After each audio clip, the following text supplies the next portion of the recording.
tonight, a financial squeeze. The state pension rises, but the soaring cost of food and energy leaves thousands of older people poorer. The people who run the country have never understood what it's like to be on the poverty line or just be managing, because they don't have to bother about that. Scrutiny over the Chancellor's multi-million-pound family tax affairs continues. Also making the headlines, struggling to make a dental appointment, a warning that many dentists will go bust or go private. In sport, ahead of the Scottish Cup semi between Celtic and Rangers, Kenny Dalglish says the pressure is on the Ibrox club. And beautiful Bute, the holiday island reinventing itself as the best place in Scotland to live. I'm Kellyanne Woodland in Edinburgh. And I'm Emma Cameron in Glasgow. This is the STV News at 6.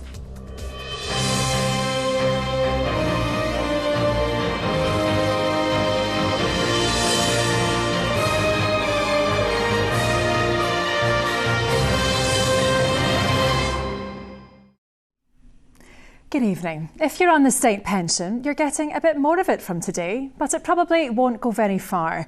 Payments have gone up by 3.1%. That's less than half the rate of inflation.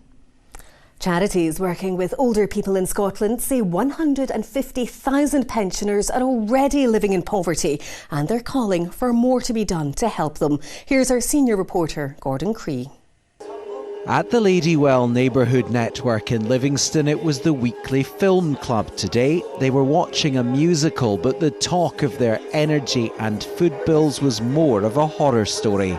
I would hate to go to the stage where I just could not afford to have some heating on.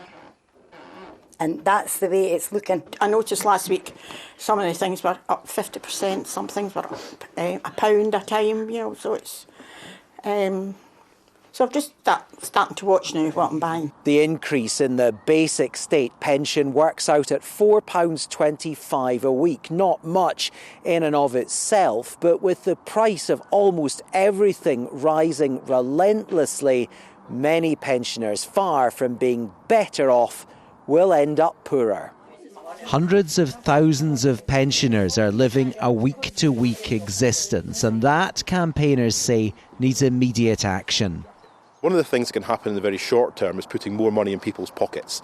It's something that the Chancellor should really be looking at doing, and ditto the Scottish Government, looking at within the powers that they have, which are they're quite substantial, about putting more money in the pockets of the lowest income people in Scotland. We've had some one-off payments, this kind of cost of living kind of boost that we've had, but it's pretty modest compared to what people are actually facing. With the Chancellor and his wife facing continuing scrutiny over their multi-million-pound family tax affairs, those here today questioned how decision-makers so removed from financial struggle can possibly relate to their concerns. People who run the country have never understood what it's like to be on the poverty line or just be managing, because they don't have to bother about that. In both governments, they don't really know what it's like to live like so many people. I'm not just saying pensioners, just people in general who aren't in high wage brackets. They've always got to be watching how they spend their money. With people's spending power being further squeezed, that anger will be hard to shake off. Gordon Cree, STV News, Livingston. Well, sticking with the news about the Chancellor, I'm joined now by our special correspondent Bernard Ponsonby. And Bernard, how serious is this for Rishi Sunak? I think the optics are horrible for someone that's the Chancellor of the Exchequer. I mean, this all started with the news that his wife had non-dom status. What that means is that she earns lots of money abroad. She doesn't pay tax in this country. She has now said that she will pay tax, but of course, it's the political pressure that's been on the Chancellor that has led to that. And of course, the revelation that he has a green card, which gives him residency rights in the United States, and that he had that as late as last year. It's not a good look, given that this talks to the super rich from a Chancellor who's been able to donate £100,000 to the private school he went to the Chancellor who's increasing benefits less than the rate of inflation. It ain't a good watch. But will it be fatal to his leadership ambitions? Well, of course, there isn't a vacancy, and every cabinet minister will come into television studios like this one to say that they've got full confidence in the Prime Minister. But if events events, dear boy events, play out in a certain way, and there is to be a vacancy at the top of government, these circumstances will make it very difficult for Rishi Sunak ever to be elected, because he's been the Conservative Chancellor that's actually broken manifesto pledges. He would be a hard sell at the ballot box. Indeed, Bernard. Many thanks for that. Now, if you've tried to make a dental appointment lately but have had no luck, the chances are it could get harder still. Why? Well, dentists across Scotland are warning that practices which can go fully private will, and practices which can't will go bust. It's basically because the way the NHS pays dentists has changed, meaning some will lose money when they see patients. The Scottish Dental Association says a significant number of its members are being forced to turn to private patients to balance the books. And that's one of the major reasons why some of us are really struggling to see a dentist. Here's Ollie Dickinson. It may well be something many of us don't look forward to, but lots of us have missed out on a trip to the dentist over the last 2 years. I was trying to get through to mine this morning, and it was a waiting thing. They're opening up pubs and clubs, football matches, you name it. You can go to, but you can't get a doctor or a dentist or a hospital appointment.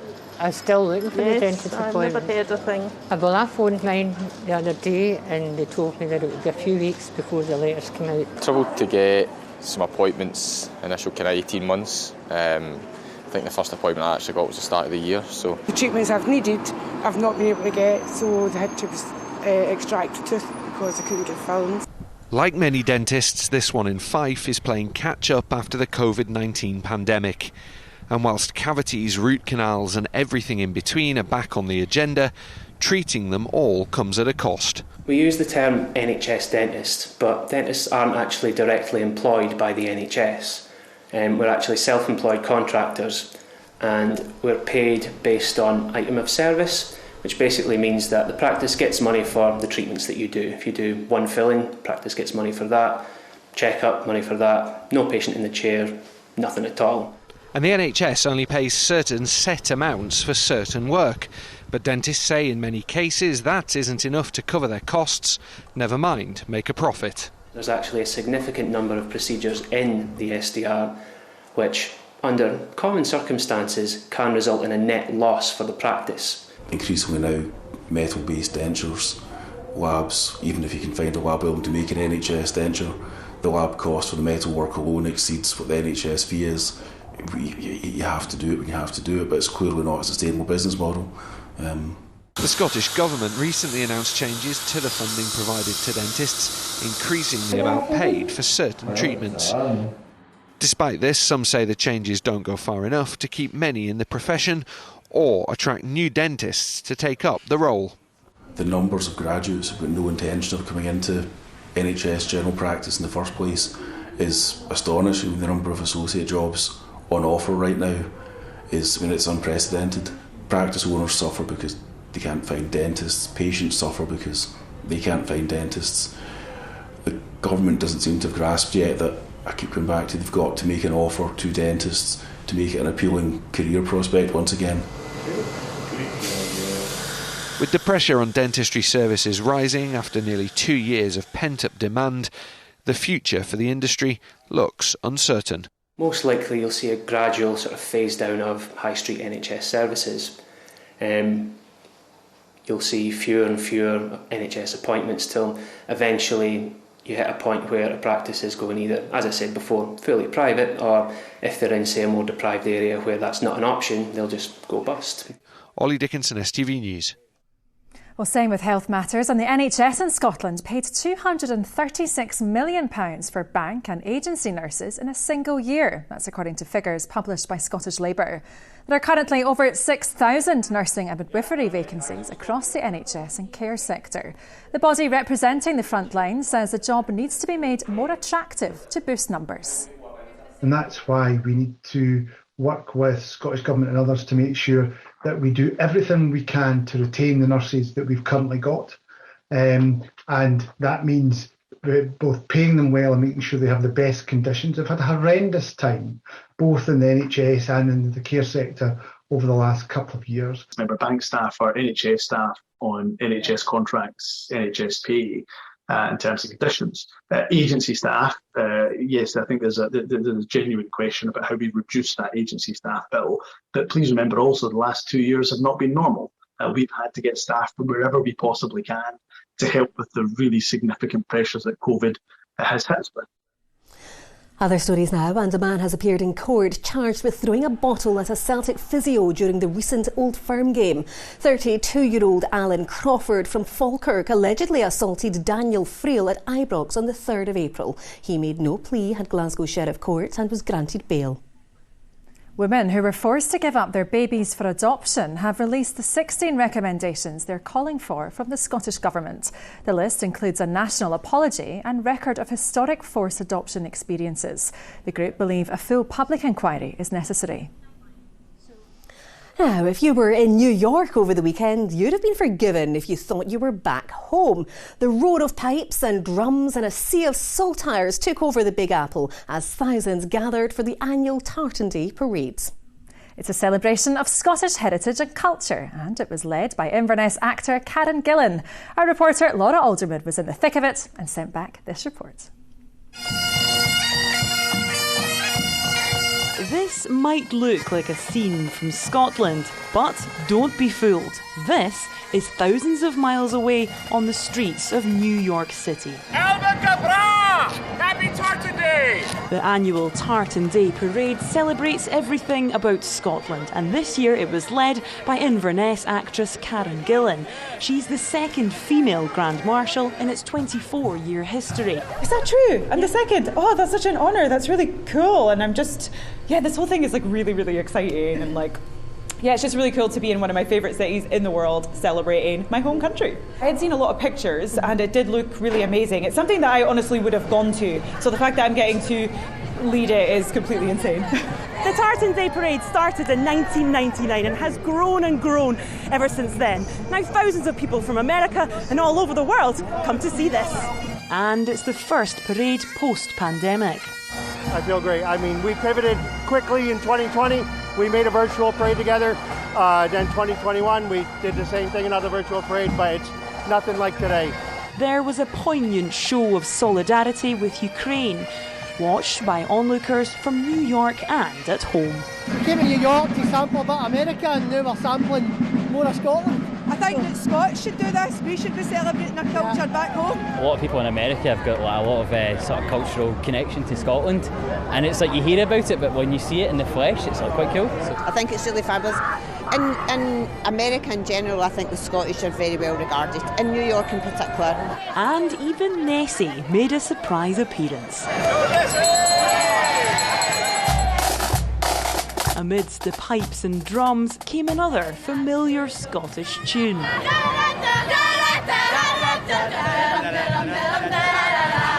Hit hard during the pandemic, this is a dream come true for kids from the Theatre School of Scotland. Wow, that's all I will say. I mean, we are standing in the middle of New York with 70 children from the Theatre School of Scotland. It seems a bit mad, but no, we're super grateful, so excited and so blessed to be here. Oh, it's the best experience of my life. I've enjoyed it so much. It's been the best thing ever. It was amazing. I loved it. We've been planning for over 2 years, just going through lots of rehearsals, making sure all the performances are perfect. So much amazing talented people here. I enjoyed it very much. Tartan Week is back with a bang. Next year's parade will mark 25 years of showcasing Scottish spirit in the Big Apple. Laura Alderman, STV News, at the Tartan Day Parade in New York City. Plans are on track to see the return of trains through the centre of Glasgow at the start of May, but Anderson Station will not reopen for another 7 weeks. The Argyll line is closed for its first major redevelopment since it opened in the late 70s. Sasha Spratt has been with engineers under the city centre. It's the £32 million project that's closed one of the Central Belt's busiest rail lines. Engineers are working in darkness underneath the centre of Glasgow, getting this route ready for the return of passengers. Anderson Station is one stop having a complete refurb. On the platform side, we're going to be reconditioning the whole platform surface. new water catchment system, new ceiling, new lighting and new electrical fixed wiring to enhance the whole aesthetics within the station. Well, we can actually enhance some of the structures that will still be visible, and actually determine and discovering some of these structures is quite exciting. By completely closing the line, it's given engineers a chance to unearth some of the city's almost forgotten history. Behind me is Glasgow Cross Station. It was closed with the line in the 1960s, but when trains were back in the 1970s, this station was replaced by Argyle Street. It's fascinating looking at railway like this because we haven't been in there properly for so long that we don't really know what's there. So one of the biggest challenges is that you get in there and you start to peel away a couple of layers of whatever it is you need to repair, and you start to find all sorts of different things, and you find different appearances in the station or parts of the station that you just didn't really know were there. It's really tough, dirty, horrible work in there. So I salute them. I salute them for staying merry and jolly, and if that means they name the rats, fair play to them. All going well, trains will be back on these tracks on the 8th of May, with Anderson Station opening its gates once more at the start of June. Sasha Spratt, STV News, Glasgow. Time for all the sport now. Here's Rahman.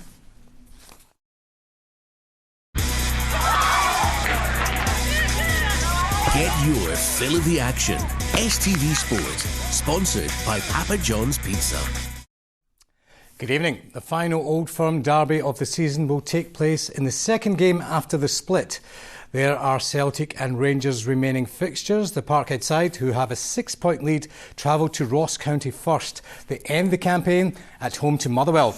The Ibrox club have 3 games away from home, starting with a trip to Fir Park and finishing away to Hearts. For all of the post-split fixtures, go to our website, stv.tv/sport. Meanwhile, Celtic legend Kenny Dalglish believes there is more pressure on Rangers when the rivals meet in the Scottish Cup semi-finals this weekend. Former Ibrox striker Nacho Novo says his ex-teammate should get the nod to start.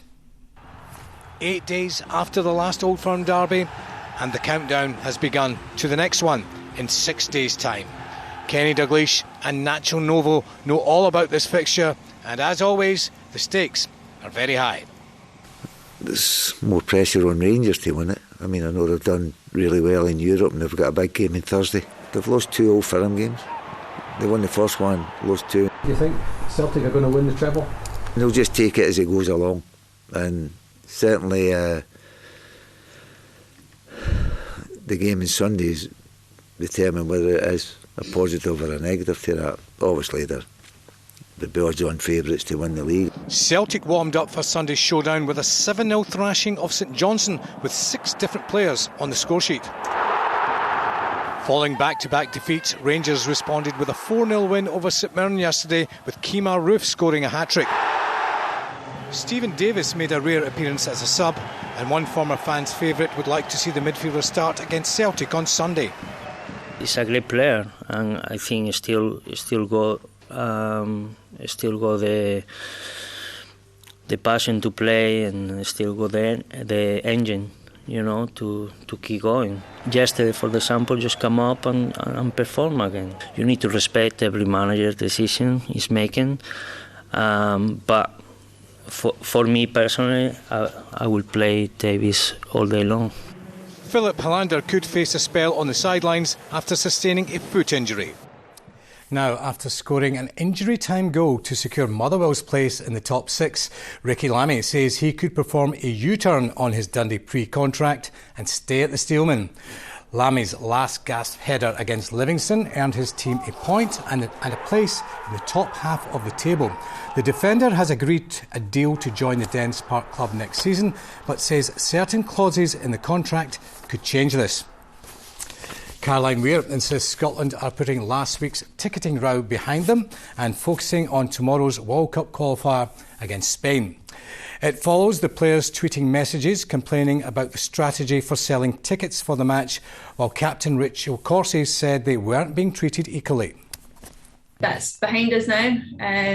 We are fully focused on the task in hand, which is a massive game against Spain tomorrow night. Corsie kind of touched on everything last week, so I won't speak too much more about that because, I want to speak about the game. But yeah, we felt comfortable enough to do that, and we don't have any regrets. To rugby, and Glasgow Warriors head coach Danny Wilson believes the Challenge Cup has huge prestige and it's a trophy his side are targeting to win. The Warriors drop into the competition after being eliminated from the Heineken Cup. They face Newcastle in the last 16 on Friday. Wilson won the tournament with Cardiff 4 years ago. I've experienced a good day in that competition and I thoroughly enjoyed that day, and I'm sure any player or any member of staff who wants to be in finals and wants to win trophies, and it's an opportunity to do that. It's a European competition. I think it's, has huge prestige, although it's not the main competition. It's certainly something that we want to be challenging to win.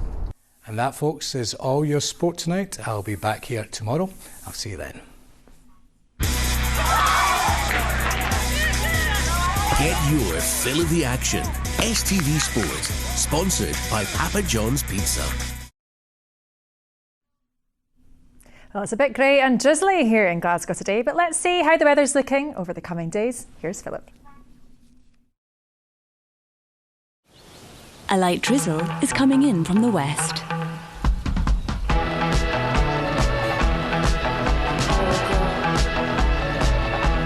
TUI Blue Hotels sponsor STV Weather.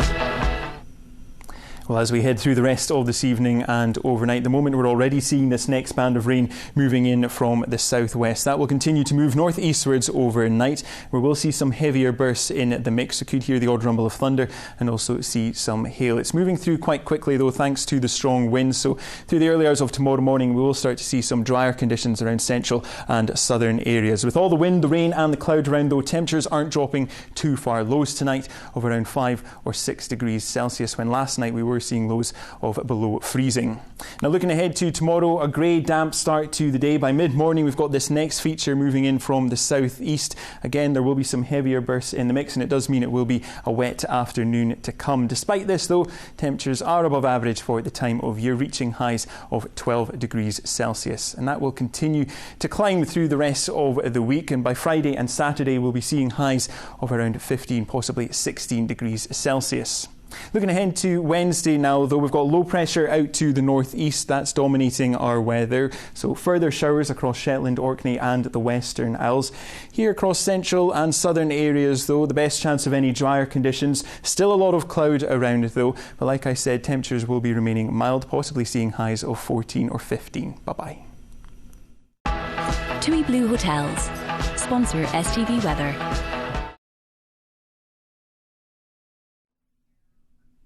And finally this evening, the Isle of Bute has been named the best place to live in Scotland. It tops a list of 7 Scottish locations chosen by the annual Best Places to Live guide. Judges assessed a range of factors, including schools, transport, culture and the health of the high street. Well, we sent Polly Bartlett doon the water to find out more. Once known as Scotland's Madeira, Bute is a small island packing a huge punch. In the mid-19th century, holidaymakers from the mainland would spend the summer months here, but its popularity wavered, and now it's officially on the up. You have a town, and you have a country, and you have beaches and seasides. We've a boat every hour. You can be in Glasgow in an hour and a half. But you can also be part of a rural community. And I think that mix is what allows people to come here. Young families are moving back to the area too. Mary grew up on Bute but relocated to Glasgow for work. During the pandemic, she moved back with her family. Now she runs a successful jewellery business and coffee shop on the island. Some people that we have met have been stuck here over lockdown and ended up making it their home. Some people came for a visit and never left because they loved it so much. There's other people we have met who have just dropped a pin on a map and decided to just move here because they were now able to have the freedom to work from home and work from anywhere. The bustling cultural scene includes a cinema, drama school and music festival. The Bute Kitchen is showcasing local produce. Plus, unusually, the high street is thriving. We've also worked hard to regenerate the shop fronts and make them, more of a kind of traditional old style look and bring it back to the way it used to be before. Locals say the beauty of the island is the fusion of the old and the new. We've done it for nearly 100 years and we've kept the same recipe, the same machinery that does it, different cows right enough that produce the milk. Although tourism declined in maybe the 70s or the 80s, in recent times it's getting better, and obviously because we've kept everything that we've got local, it's really helped us sustain what we do basically. A home to be proud of, and an island full of beauty, history and hope. Polly Bartlett, STV News in Rothesay. Oh, just beautiful. And doesn't it just make you want to pack your bags and go off on holiday? Certainly does. If only we got the sunshine to match. Sean and Philip need to sort that weather out. That's what I say. Anyway, that's it from us. We're back again tomorrow at 6. Thanks for joining us. Have a lovely evening. Bye-bye. Bye-bye.